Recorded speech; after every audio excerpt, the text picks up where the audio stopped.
for at least 4 years at that point. I think she graduated with like possibly a 6th grade education.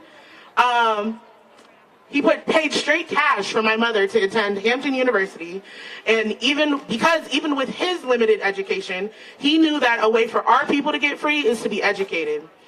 Now the same young woman, my mother, who he put through school, has $125,000 in Parent Plus loans in combination of from me and my sister.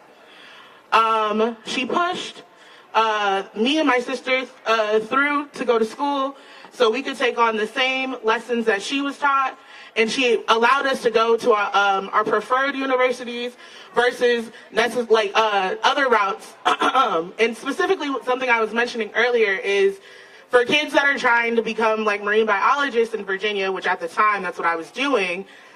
Virginia has 2 schools, and I think only one of them is public, which is Old Dominion, that offers a marine biology degree. So they actually have a partnership with South Carolina, so kids can go down there to go to school and get education in STEM. And I think black women in STEM is super important, but they should have much more options than just one school or the private options.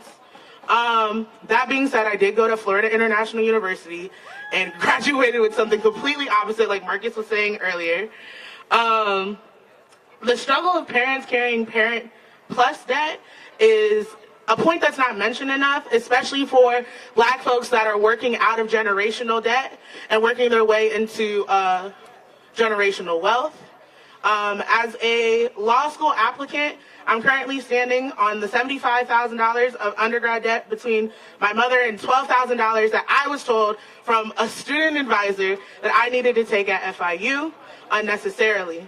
My mother's only option for any forgiveness is limited, even with the help of President Biden's efforts. Gone are the days of college being affordable for the lower middle class. The student debt crisis is a much wider range than we perceive and talk about, and it's much more inclusive. And I think when we talk about points about intersectionality, these points of black women getting education should be centered in the forefront. From people like my grandfather to folks like my mother or I, higher education should be an achievable right, not a far-off dream. Once again, an achievable right, not a far-off dream, like it once was when my grandfather started school, or stopped, therefore. He always used to say, what we do as a family becomes what he is. So far, with my aunts alone, my grandfather has become a teacher, an international lawyer, Juilliard-educated choreographer, an army nurse, a chef, and I'm just trying to add on to the list and make him a lawyer for the Black Liberation Movement. Thank you, y'all.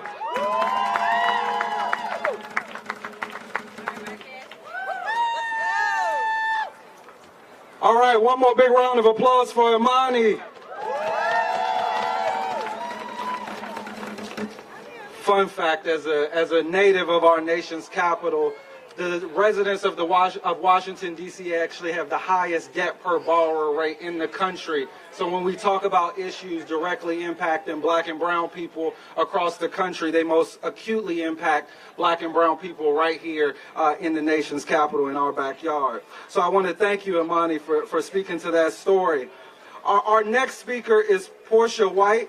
She's the Vice President of Strategic Partnerships in Citizens United.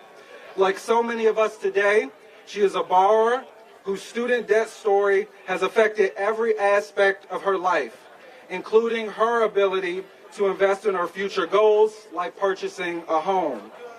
This fight is personal, and why she fights to end dark money and protect the right to vote so that borrowers like us have a voice in the system and not just corporate interests, like those challenging our student debt relief who are stacking the deck against us. So let's hear it real loud for Portia.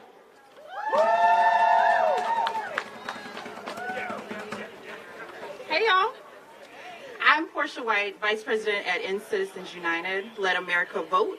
And at ECU LAV, what we're doing is fighting to end dark money and protect all of our freedom to vote, because that's how we ensure that we, as a people, have a voice in our system.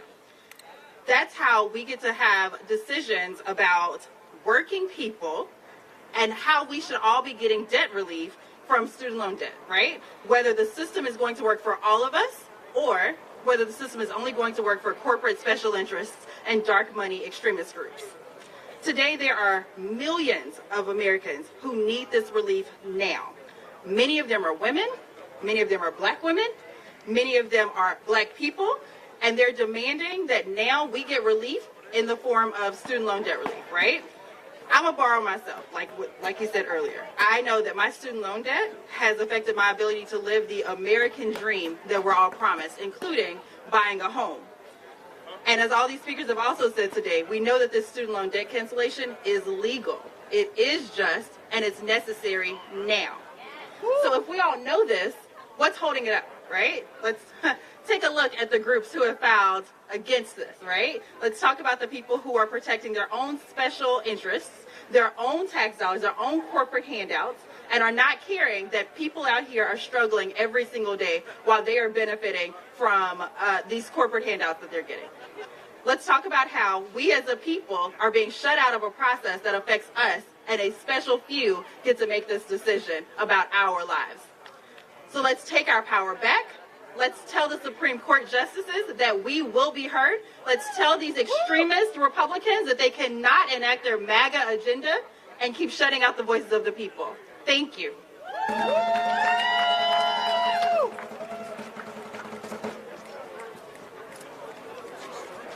Good afternoon, good afternoon. Good afternoon.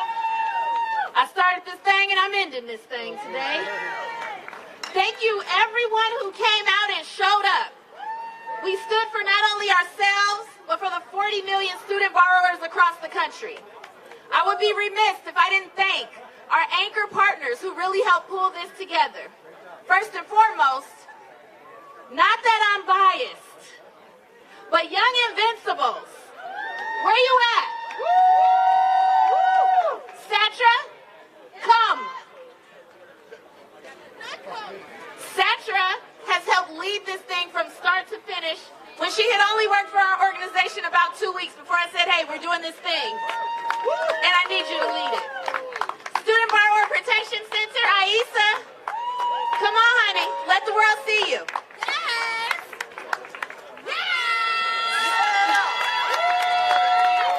The NAACP, Wisdom, are you around? Student Debt Crisis Center, Sabrina, Cody, is somebody here?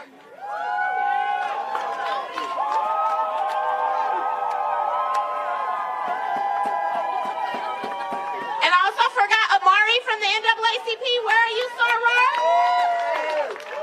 Because if there's one thing that's happening, it's going to be deltas in the room when things are going down, okay? Who else have I forgotten here? Oh, we the 45? Melissa? New Georgia Project? Max from Rise, where are you? The Debt Collective, someone? These are our anchor partners. There would have not been a today without the people you see here. So I want to thank you all. I want to thank Pizza to the Pole for providing lunch. I want to thank all of our partners for helping to provide breakfast. And I want you guys to know that what we did today, it matters. So I want you to leave here with your heads held